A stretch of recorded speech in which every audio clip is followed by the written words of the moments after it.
안녕하세요. 저는 평생을 믿고 살 수 있을 것 같았던 예비 아내의 충격적인 진실을 마주했던 40대 남자입니다. 결혼이라는 게 둘이서 평생을 한 방향을 바라보며 살아가야 하는 일이라는데 배우자의 모든 게 다 거짓이었다는 걸 알게 된다면 여러분들은 어떤 마음이 드실 것 같은가요? 아마 대부분 저만큼 많은 충격을 받으시지 않을까 생각합니다. 대충격과 혼란을 겪었던 제 이야기를 오늘 여러분들께 한번 들려드리려고 해요. 전 지방에서 표고버섯 농장을 운영하시는 부모님 밑에서 자랐습니다. 제 밑으로 2살 차이 남동생과 4살 차이 나는 여동생이 있고 그런 삼남매를 잘 키우기 위해 부모님은 쉬는 날 없이 하루 종일 열심히 일을 하셨죠. 특히나 부모님은 성실함이 가장 큰 무기라면서 저희에게 늘 성실하게 일하면 그만큼의 대가를 받을 수 있다며 자주 얘기를 하셨답니다. 그런 부모님 밑에서 자라면서 저희는 정직과 성실이 삶을 살아가는데 중요한 거라고 생각하게 되었죠. 사실 부모님께선 제가 맞이다 보니 좋은 사람을 만나 가정을 꾸리고 잘 살길 바라셨어요. 그렇지만 사람의 인연이라는 게 어디 말처럼 쉽나요? 전 30대 후반이 되었을 때도 좋은 인연을 만나지 못했죠. 대신 제 남동생은 30대 중반에 그리고 여동생은 30대 초반에 좋은 인연을 만나 각자의 가정을 꾸리며 살게 됐습니다. 한 번씩 본가에 가족들이 다 모여 같이 식사를 할 때면 늘 대화 주제가 되는 게 바로 제 결혼이었어요. 형님, 아니 형님은 법원 공무원의 키도 크시고 동안이신데 주변에서 막 여자들이 만나자고 안 그래요? 아니 제가 여자였으면 형님 같은 사람 주변에 있었으면 졸졸 쫓아다녔을 텐데요. 그러게요. 아주버니 인기 많으실 것 같은데 혹시 여자친구 있는데 여자친구 없다고 그러시는 거 아니에요? 매번 여자친구 없다고 소개해달라고만 하시고 진짜 제가 주변에 한번 알아볼까요? 에이, 됐어요. 다 때가 되면 만날 사람 만나겠죠. 좋은 마음이 조급해지긴 하지만 뭐 언젠간 제 짝도 만나지 않겠어요? 재수시며 매부며 항상 볼 때마다 좋은 사람을 소개해주겠다고 했지만 전 그때까지만 해도 언젠간 제 인연을 꼭 만날 수 있을 거라고 생각했습니다. 그런 얘기를 할 때마다 부모님은 참 속상해 하시기도 했고요. 예, 인연이라는 게 어디 기다려서 만들어진다니? 정호야, 네 동생들 좀 봐. 다들 좋은 짝 만나서 행복하게 가정 꾸리며 사는데 엄만 다른 거 바라는 거 없다. 그저 좋은 사람 만나서 네가 평생 행복하게 가정 꾸려서 사는 게 이 엄마 소원이야, 소원. 그래 이 녀석아. 이제 너 나이가 곧 40인데 언제 인연이 올 줄 알고 기다려? 주변에서 소개해준다고 할 때 받아야지. 너 그러다가 진짜 혼자서 평생 사는 수가 있어. 그러지 말고 주변의 사람들도 좀 둘러보고 만나보고 그래라. 매번 이렇게 부모님은 저에게 결혼을 재촉하셨습니다. 저 역시 부모님의 소원을 꼭 들어드리고 싶었어요. 그렇지만 부모님이 그렇게 원하신다고 막 아무나 만날 순 없지 않겠습니까? 그러다 보니 벌써 나이가 40이 넘어가 버렸죠. 나이가 40대가 넘어가니까 주변 친구들도 대부분 결혼을 하게 되더라고요.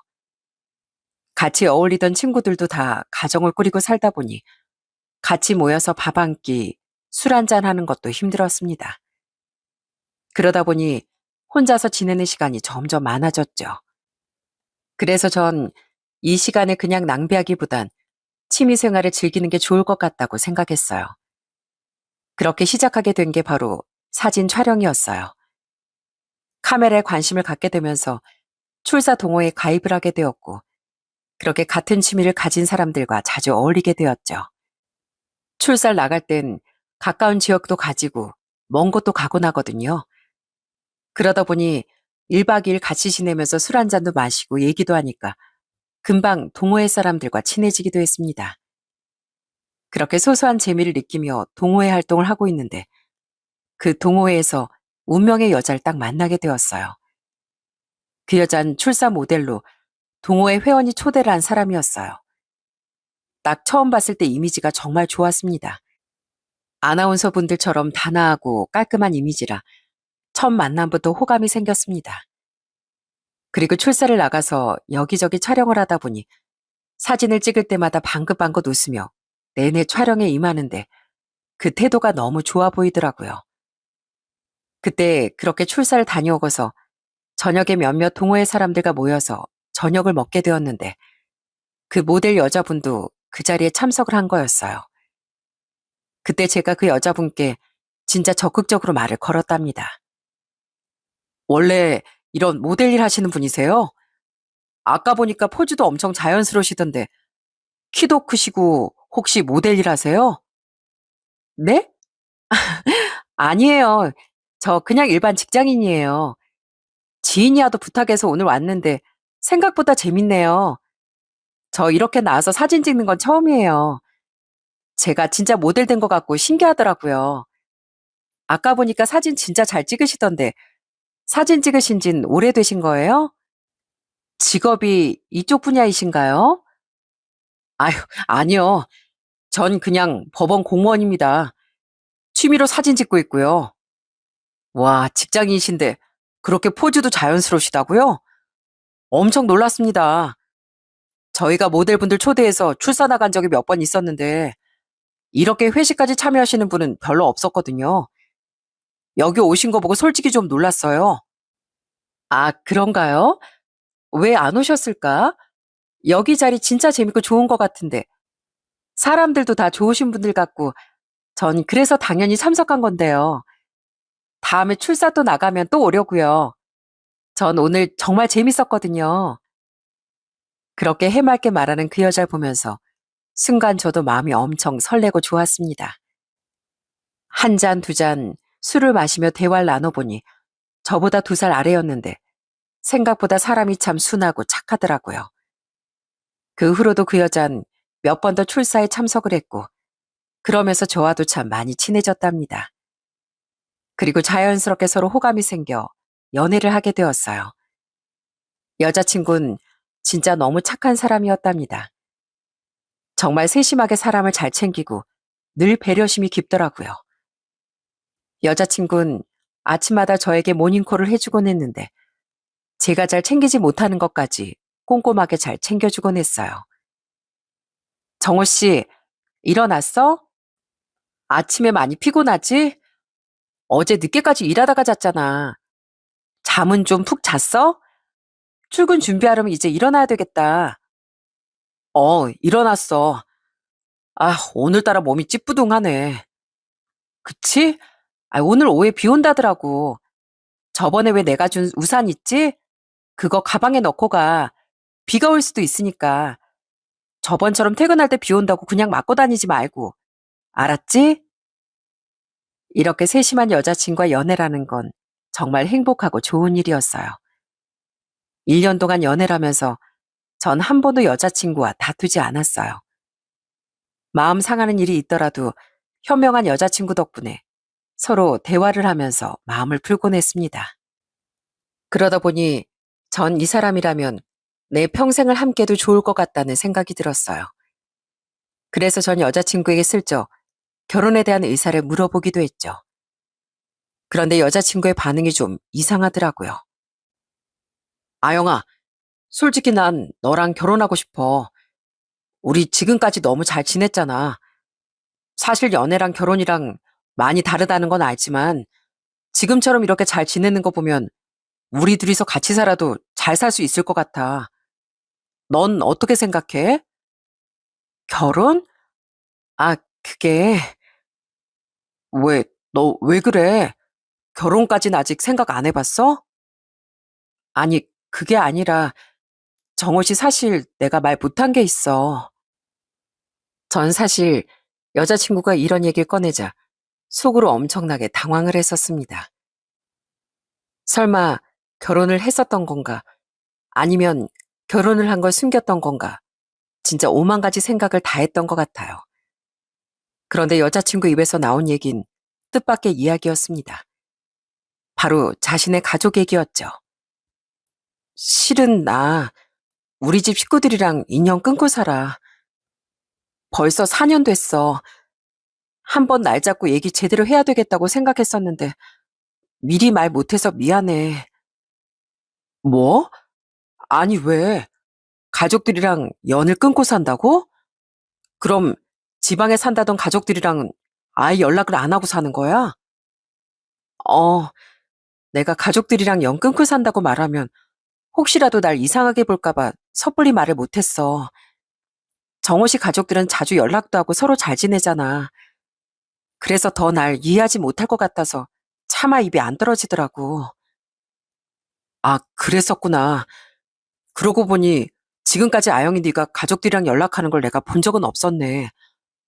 근데 대체 무슨 일 때문에 그러는 건데? 뭐 무슨 일이라도 있었던 거야? 사실 여자친구는 연애를 할 때 지방에 부모님과 여동생이 살고 있다고 얘기를 했었어요. 그런데 가만히 생각을 해보니 연애를 하면서 전 가족 얘기를 종종 꺼냈었는데 여자친구는 한 번도 얘기를 한 적이 없더라고요. 뭔가 사건이 있었나 생각했는데 역시나 연을 끊게 된 이유가 있었습니다. 그건 바로 돈이더라고요. 내가 서울에 오고 나서 직장 생활을 하기 시작하니까 가족들이 자꾸만 돈을 보내달라고 했었어. 우리 집이 잘 사는 편이 아니었거든. 처음엔 그래도 가족이니까 힘드니까 도와줘야지 생각해서 내 월급 받을 때마다 돈 보내주고 그랬는데 점점 원하는 금액이 커지더라고. 나중엔 내가 감당도 못할 정도로 요구하니까 결국 연을 끊어버렸어. 뭐? 그럼 여동생은 부모님은 그러다 치더라도 여동생과도 아예 연락을 안 하는 거야? 그게 부모님과 연 끊었던 이유 중 가장 큰 이유가 바로 여동생 때문이야. 내가 아등바등 여기서 혼자 일하면서 번 돈 여동생이 잠깐 빌려달라고 했었거든. 결혼 자금이 필요하다면서 빌려주면 나중에 꼭 갚는다고. 그래서 난 여동생 믿고 돈을 빌려줬는데 그걸 싹 다 투자하고서 날려버렸더라고. 난 진짜 결혼 자금에 쓰는 줄 알아서 빌려줬던 거였거든. 그걸 알고서 내가 여동생한테 따졌더니만 글쎄 걔가 뭐라는 줄 알아? 가족끼리 이런 거 좀 줄 수 있는 거 아니냐고 그러더라고. 뭐라고?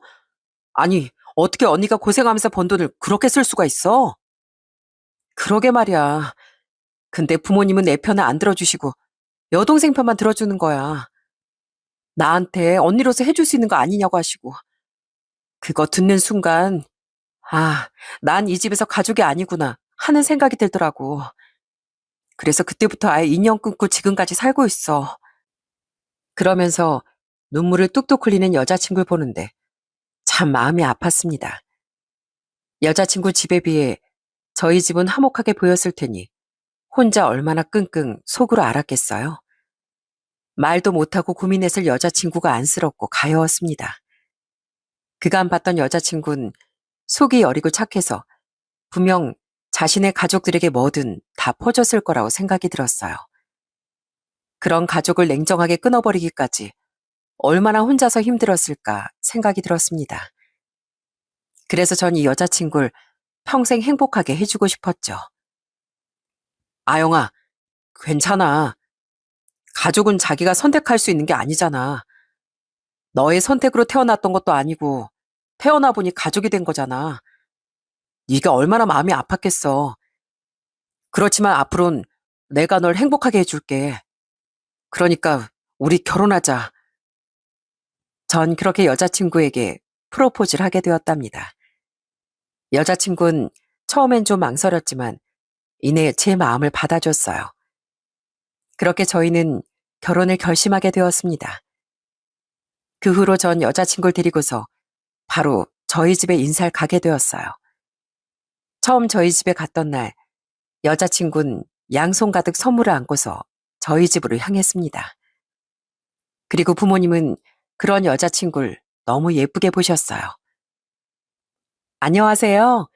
이아영이라고 합니다. 어머님, 아버님 처음 뵙겠습니다. 이거 제가 소소하지만 선물 준비해봤어요.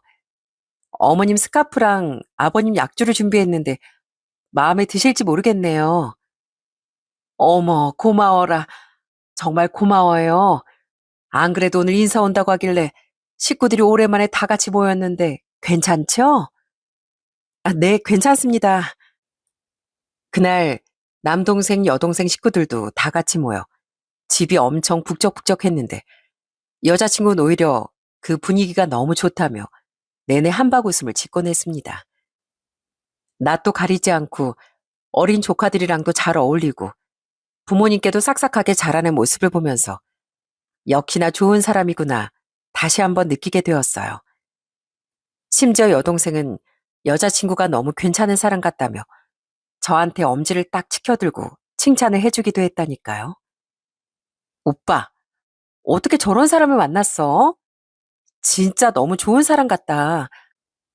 솔직히 오빠가 여자친구 데리고 온다고 하길래 사실 좀 기대 안 했었거든. 근데 새언니 진짜 성격 좋아. 나도 시댁 가면 이렇게까지 못하는데 어쩜 저렇게 살갑지? 그지?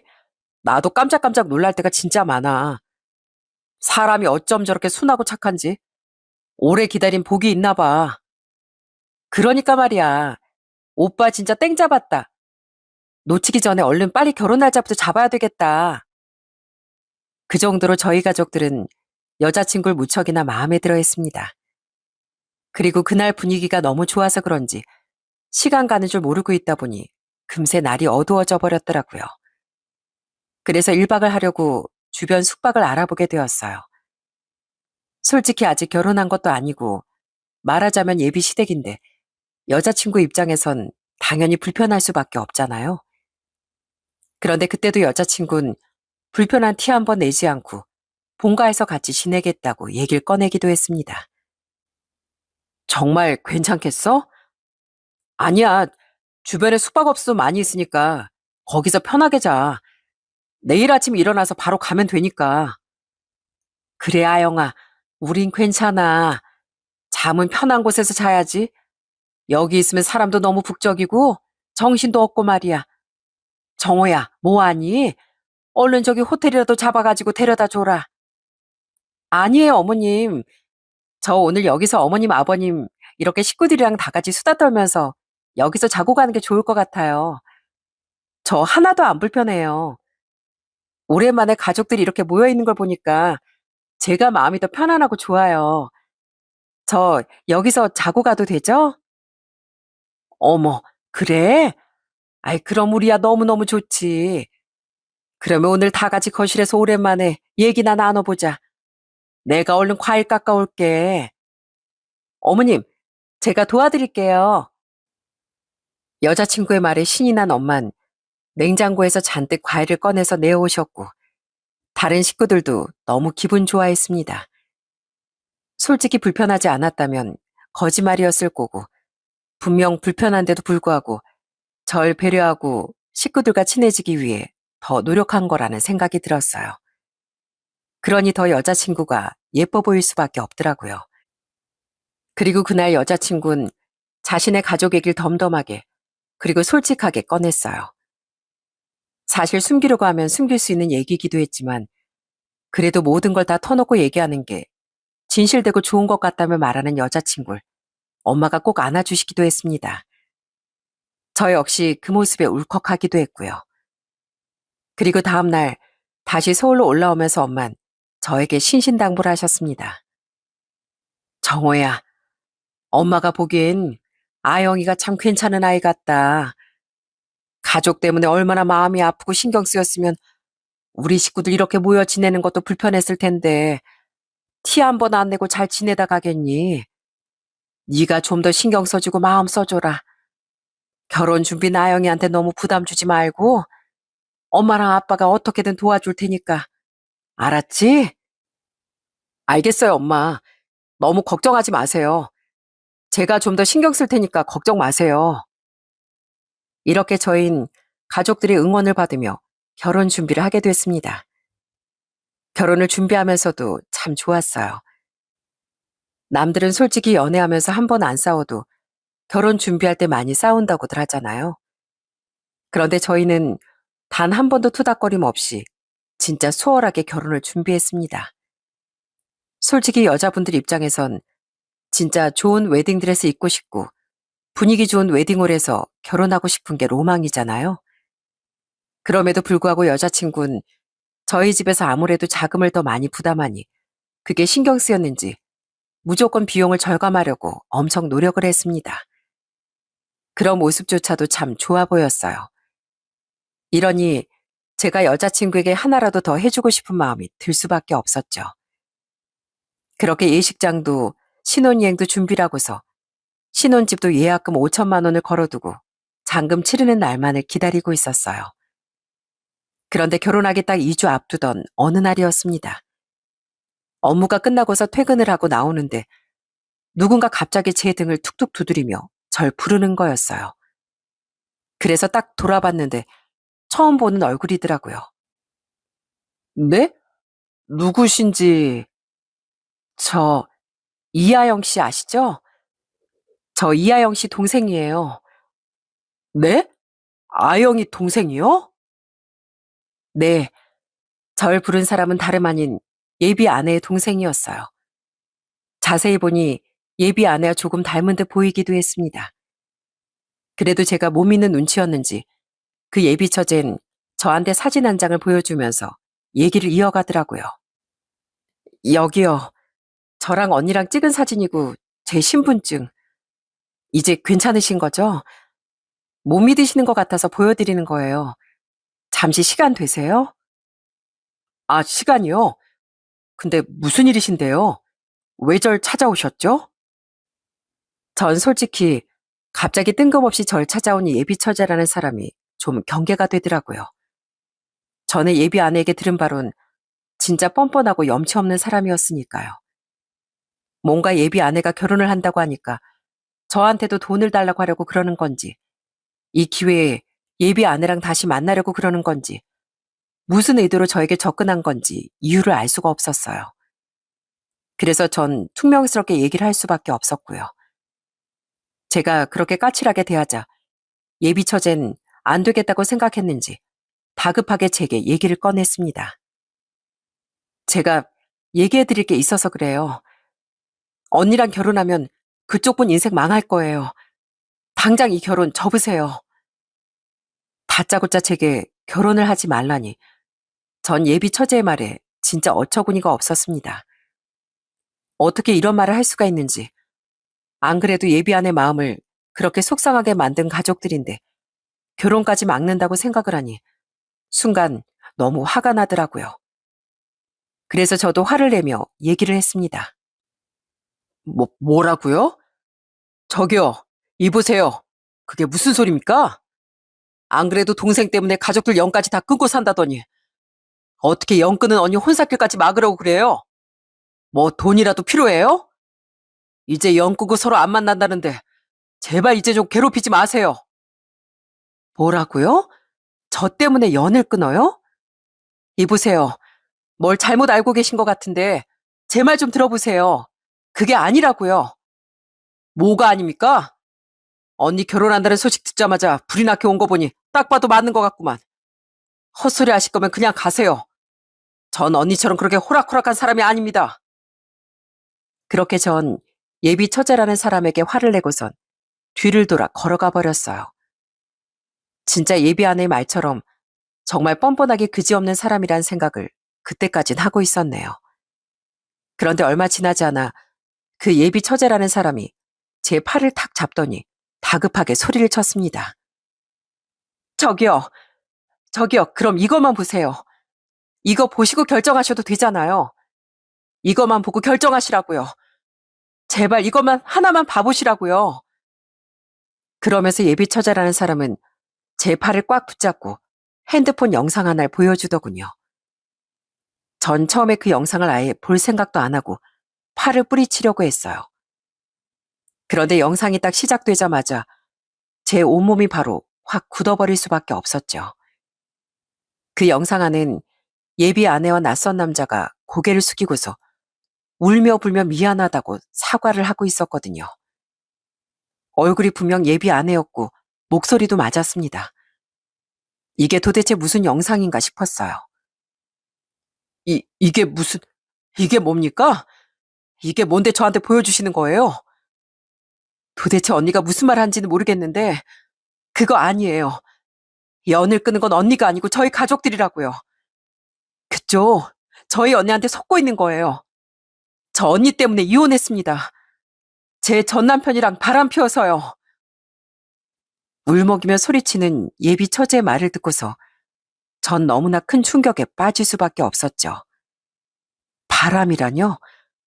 그 착한 사람이 동생의 남편이랑 바람이 났다니 도저히 믿을 수가 없었습니다. 그런데 분명 영상 속에서 울며 불며 사과하는 아내는 동생에게 미안하다고 얘기를 하고 있었고, 옆에 있던 남자 역시 여보 미안해라며 얘기를 하고 있었어요. 전 너무나 혼란스러웠습니다. 도대체 진실이 뭔지 알아야 되겠다는 생각이 들었어요. 그렇게 전 예비 처제라는 사람과 근처 카페로 향하게 되었죠. 그리고서 그 자리에서 정말 충격적인 사실을 알게 되었어요. 제가 알고 있었던 모든 것이 바로 예비 아내 거짓말이었습니다.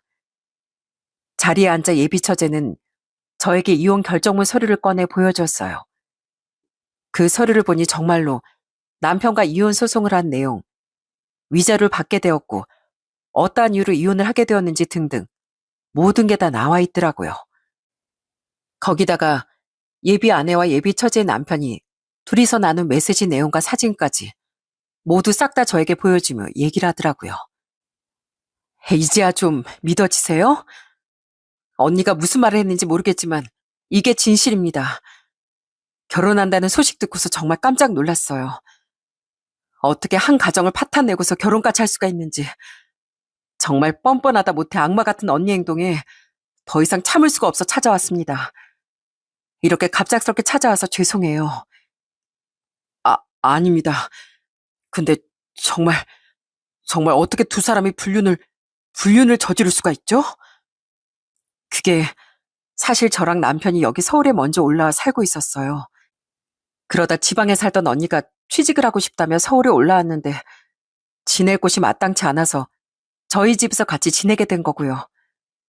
그때까지만 해도 저희 자매 사이 정말 좋았어요. 가족들도 다 화목하고 좋았고요. 그 두 사람이 그딴 짓을 저지르기 전까진 저희 집에도 아무 문제가 없었어요. 전 예비 처제가 하는 얘기를 들으면서 정말 두 손발이 벌벌 떨릴 정도로 너무나 당혹스럽고 화가 나고 분노가 치밀어 올랐습니다. 예비 처제는 울먹거리며 그동안의 상황을 다 얘기를 해줬어요.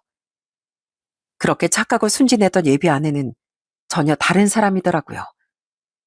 예비 처제 그리고 부모들이 그렇게 냉정하게 연을 끊어버린 이유가 있었더라고요. 솔직히 저야 언니를 찢어버리고 싶지만 그래도 부모님은 자식이잖아요. 아무리 믿고 싫어도 어쨌든 자식이니 전 엄마 아빠가 영까지 끊을 거라고 생각은 안 했었어요. 그냥 저만 이혼하고 다 끝내면 되겠다 생각했었는데 그 뻔뻔한 게 엄마 아빠한테 찾아가서 저 때문에 자기 인생 망했다고 회사도 다 관두게 됐다면서 생활비 달라 돈 달라 했다더라고요. 뭐라고요? 돈을 달라고 그랬다고요? 네, 생활비 없다고 돈 달라고 하다가 무슨 사업해보겠다고 돈 달라고 하고 투자한다고 돈 달라고 하고 그러다 참다 못해 엄마 아빠가 잔소리했더니 오히려 저 때문에 인생 망한 거 책임지라면서 뻔뻔하게 나온 거죠. 도저히 부모님도 이건 아니다 싶어서 아예 언니랑 연을 끊어버리신 거예요. 안 그래도 동생 가정 파탄냈는데 저러고 정신 못 차리고 사니 아무리 부모님들 참을 수가 있었겠어요? 그럼 결혼을 한다는 건 어떻게 하셨어요? 그것도 언니가 불륜 저지르고 난 후엔 원래 알던 인연들 다 끊어버리고 살았어요. 아마 동네방네 소문났을 테니 원래 알던 지인들과 연 끊지 않으면 본인도 안 되겠다 싶었을 거예요. 근데 얼마 전에 먼 친척이 언니 결혼하는 것 같다면서 저한테 연락이 왔더라고요. 그 친척이 아마 지금 다니는 회사 소개를 해줘서 연도 끊지도 못하고 아마 딱 그 사람만 연락하고 지냈던 것 같은데 그것 때문에 제가 알게 됐네요. 정말 완전 범죄로 감쪽같이 속일 수 있을 거라 생각했던 예비 아내의 거짓말은 그렇게 싹 다 밝혀지고 말았습니다. 예비 처제는 절대 그 여자와 결혼해서는 안 된다며 끝까지 신신당부를 하더라고요. 저, 그 결혼 안 하실 거죠? 언니가, 아니 그 여자 여우 같아서 아마 엄청 연기하고 속였을 거예요. 저도 그 연기 한동안 속았었고요. 제일 믿었던 사람이었는데 배신당해서 저 몇 년을 우울증 약만 먹고 살았어요. 진짜 더 이상 삶에 의욕이 없을 정도로 정말 힘들었고요. 네, 지금 무슨 말 하시는지 잘 알겠습니다. 저도 갑작스런 일이라 생각을 좀 해봐야 할 것 같네요. 제발 결혼만큼은 하지 마세요. 제 인생도 이렇게 망가졌는데 언니라는 사람이 다른 사람 인생까지 망치는 것 저 못 봅니다. 한 번도 바람 안 피우는 사람은 있어도 한 번만 피는 사람 없다고 하잖아요. 그 여자 분명 또 그럴 거예요. 그 언니라는 사람이 잘 되는 걸 저 절대 못 봅니다. 제발 인생 망치기 전에 지금이라도 그만두세요. 이 말 꼭 전해드리고 싶어서 왔습니다. 잘 생각해보시고 냉정하게 결정하세요. 그렇게 예비 처제와의 만남은 충격 속에서 끝이 났습니다. 전 생각하면 할수록 분노가 치밀어 올랐어요. 어떻게 저런 뻔뻔한 거짓말을 할 수가 있는지, 사람을 이렇게 깜짝같이 속일 수가 있는지, 본인의 잘못을 평생 그렇게 꽁꽁 감출 수 있을 거라고 생각했는지 도저히 이해가 되지 않았어요. 가족을 저렇게 고통 속에 몰아놓고서 자기 혼자서 잘 살려고 했던 예비 아내 행동이 너무 치졸하고 역겹더라고요. 그때 딱 퇴근을 한 예비 아내에게서 연락이 왔습니다. 아무렇지 않게 퇴근했다며 해맑게 말하는 예비 아내의 목소리를 듣자마자 심장이 바닥까지 쑥 꺼지는 듯 싶었어요. 마침 그날이 신혼집 가구를 보러 가기로 해서 신혼집 사이즈를 체크하려고 만나기로 한 날이었거든요. 전 바로 예비 아내에게 신혼집에서 보자고 얘기를 했어요. 그런데 제 상황을 전혀 예상도 못했던 예비 아내는 너무 해맑게 말을 하는 거였습니다. 일단 신혼집에서 만나자. 나 지금 출발할게. 뭐야, 왜 이렇게 힘이 없어? 많이 피곤해? 그럼 그냥 내일 볼까? 꼭 오늘 안 봐도 돼. 정호 씨 많이 피곤한 것 같은데 괜히 내가 오늘 보자 그랬나 보다. 그냥 내일 봐. 아니야, 꼭 할 말도 있고 오늘 봐. 지금 갈게. 미안해서 어떡해? 정호 씨, 그럼 내가 간단하게 먹을 거 사갈게. 출출하지? 가구는 나중에 천천히 봐도 되는데 정호 씨 정신도 없고 바쁘잖아. 오늘 그럼 대충 보고 내가 저녁에 맛있는 거 사줄게. 그리고 신혼집에 딱 들어선 순간 예비 아내는 너무나 환한 웃음으로 절 반기며 안아줬습니다. 이전이라면 저도 행복하게 같이 껴안고서 서로 호호하하 웃었겠지만 이젠 모든 실체를 알아버렸으니 반갑게 웃을 수가 없었어요. 그리고 순간 제 온몸에 소름이 끼쳐 바로 예비 아내를 밀쳐버리고 말았죠. 뭐야, 정호 씨 왜 그래? 왜 날 밀쳐? 뭐야, 갑자기 이렇게 밀치면 어떡해? 너, 너 나한테 할 말 없어? 할 말? 내가 무슨 할 말이 있어. 왜? 뭔데 갑자기 그래? 진짜 뻔뻔하고 어이없다. 자, 이거 봐. 그러면서 전 예비 아내에게 예비 처제에게서 받은 그 서류 뭉치들을 던졌습니다. 예비 아내 앞으로 떨어진 서류 더미 속엔 예비 아내와 처제의 전 남편 둘이서 찍은 사진도 있었죠. 그걸 발견하더니 예비 아내는 바로 온몸을 덜덜 떨며 무릎을 꿇더라고요. 아니, 이게, 이게 말이야. 정우 씨, 내가 다 설명할게.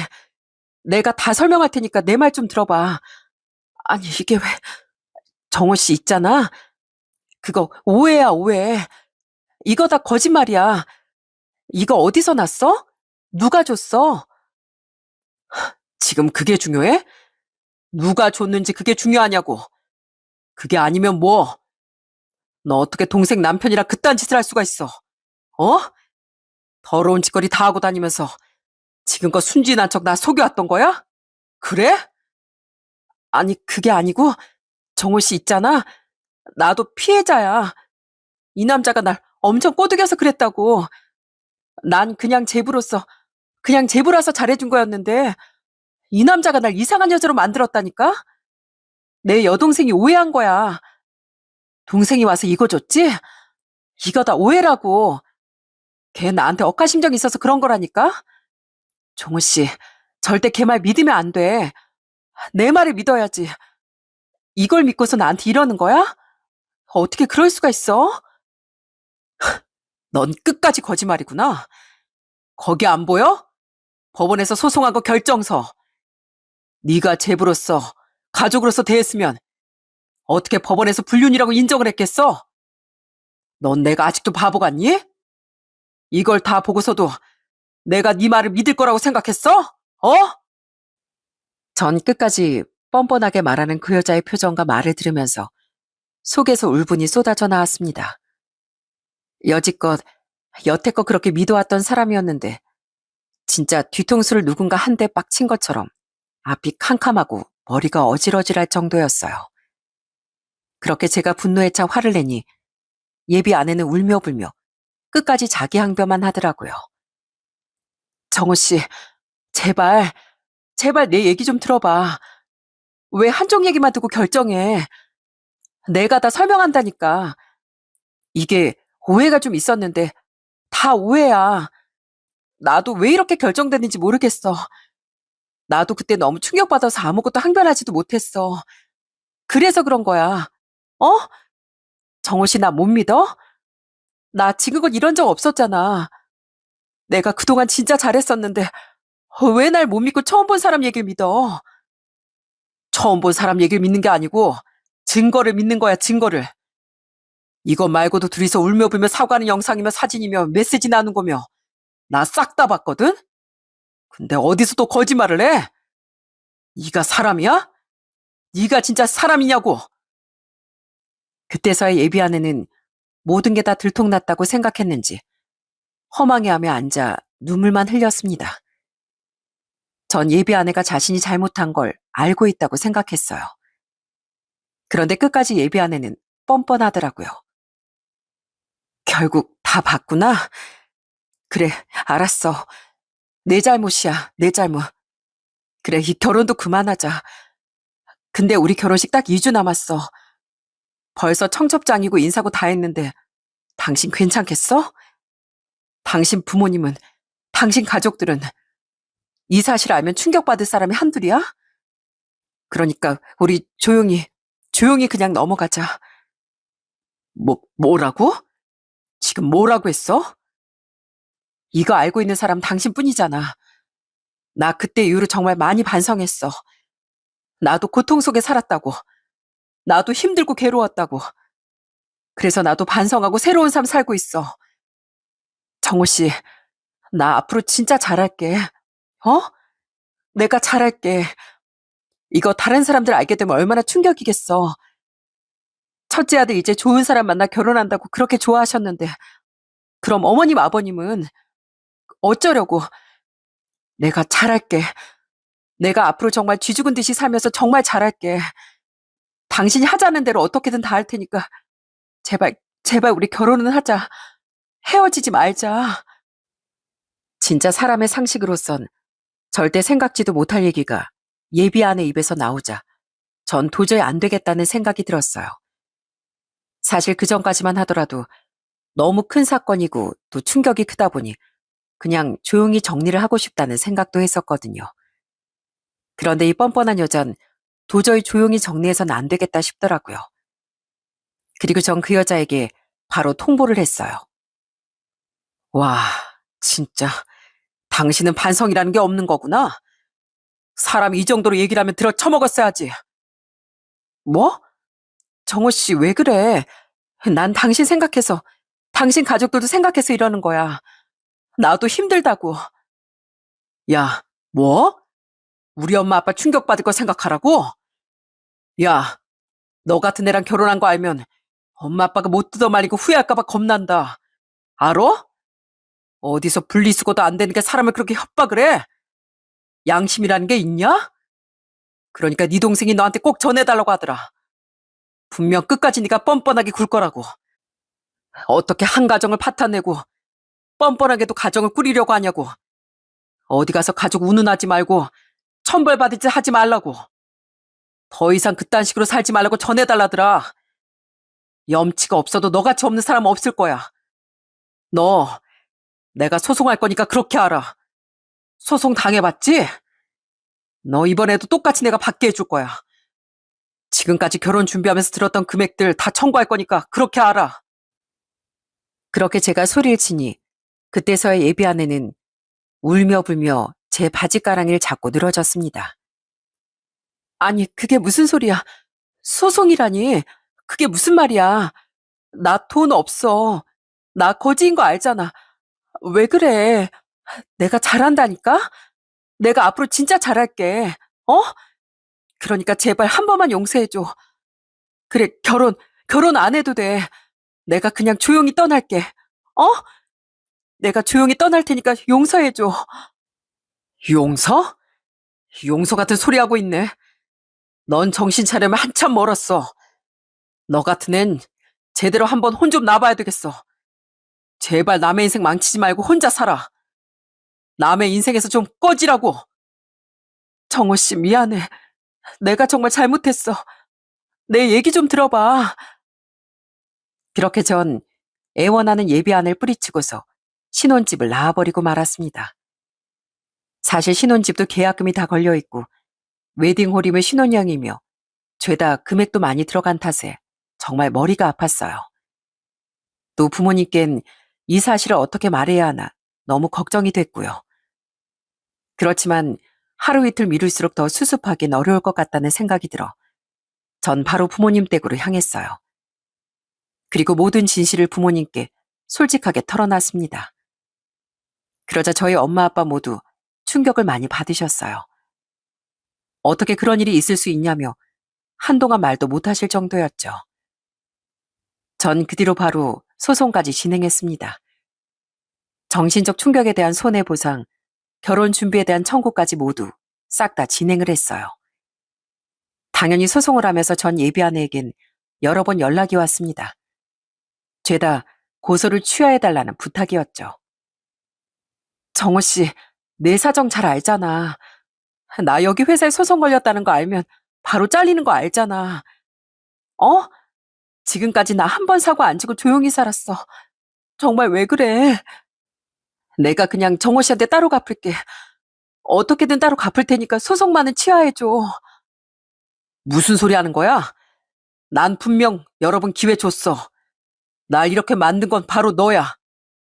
조용히 끝내려고 한 거 끝까지 몰아붙인 게 너라고. 그러니 네가 책임져.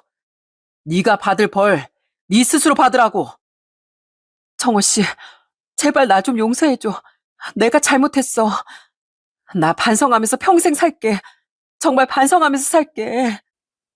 전 애원하며 울며 불며 말하는 전 예비 아내 전화를 그대로 끊어버리고서 냉정하게 소송을 진행했습니다. 당연히 증거들이 차고 넘쳤으니 소송은 무사히 잘 마칠 수 있었죠. 물론 당장 그 돈들을 다 받을 수 있었던 건 아니었지만 그렇게 해서라도 이 여자가 제발 좀 사회에 악을 끼치지 않았으면 좋겠다는 생각으로 전 끝까지 마무리를 했어요. 그리고 전 절 찾아왔던 전 예비 처제에게 연락을 했습니다. 그리고 감사 인사를 전했죠. 저 박정호입니다. 그때 너무 경황이 없어서 인사를 못 드린 것 같아서요. 정말 감사합니다. 솔직히 얘기를 꺼내기 힘드셨을 텐데 오셔서 저한테 그런 얘기 다 해주시고 정말 감사드려요. 아니에요. 그냥 언니가 다른 사람 인생 망치는 거 보고 싶지 않아서 그랬던 거예요. 많이 충격받으셨을 텐데 괜찮으세요? 저도 그냥 정신없이 찾아갔는데 결혼 며칠 안 남으셨었잖아요. 가족분들은 괜찮으신 거예요? 네, 좀 충격을 많이 받긴 했는데 괜찮습니다. 이겨내야죠. 아무튼 정말 감사드립니다. 제 인생을 구해주셨어요. 정말 감사해요. 정말 천만다행으로 그 전 예비 처제는 아이는 없었다고 하더라고요.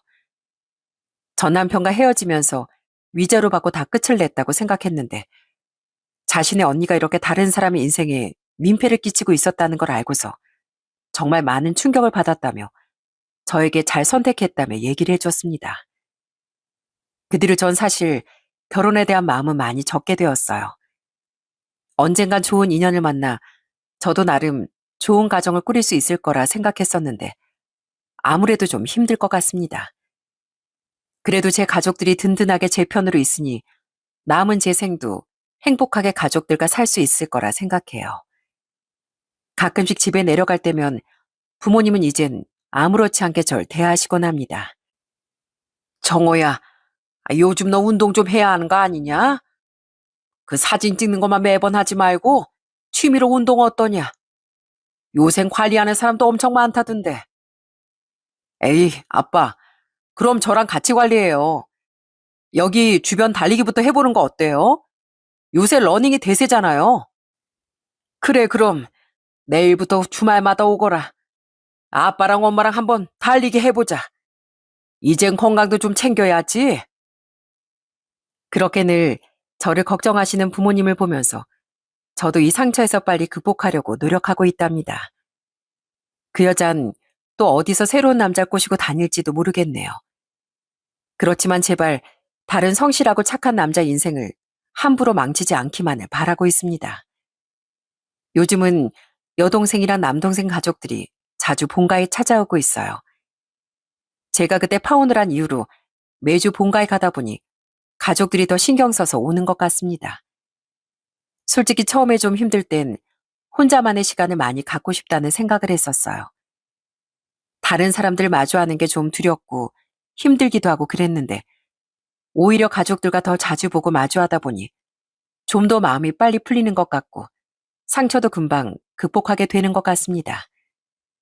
앞으로도 가족들과 다 같이 똘똘 뭉쳐서 행복하게 잘 살기 위해 노력해 보려고요. 저처럼 흔히 사람에게서 상처를 받으시는 분들이 점점 사랑을 멀리하고 혼자 동굴 속으로 들어가 버리는 경우들이 참 많은 것 같습니다. 요즘 사회 문제에서도 이런 것들이 많이 언급되기도 하잖아요. 그런데 제가 이번 사건을 겪으면서 생각해보니 이런 아픔을 그냥 그대로 참기보다는 밖으로 표출하고 감정도 표현하는 게 상처를 극복하는 데 훨씬 더 도움이 되는 것 같더라고요. 다른 사람을 믿기 힘들다면 정말 내 편이 되어줄 가족이나 지인들에게 조금씩 마음을 표현해보는 것도 괜찮을 것 같고요. 혼자 끙끙대기보단 뭐든 도움을 받아 빨리 헤쳐나가는 게 중요한 것 같네요. 물론 지금의 힘듦이 사라지지 않을 거라 생각하실 수도 있어요. 그렇지만 아무리 힘든 상처도 결국엔 점점 작아지고 작아져서 손 안에 딱 들어올 만한 돌멩이 크기 정도로 작아질 때가 온다고 합니다. 그 상처가 없었던 일처럼 되는 건 아니겠지만 돌멩이 크기 정도로 작아진다면 주머니에 쏙 넣어버릴 수 있잖아요. 우리 그때까지 잘 버텨보고 이겨내려고 함께 노력해보는 건 어떨까요? 앞으로의 삶이 어떻게 될지 모르겠지만 이젠 제 행복을 위해 살아보려고요. 여러분들도 여러분들을 위한 인생을 살길 바라며 이만 사연을 마치도록 하겠습니다. 지금까지 들어주셔서 감사합니다.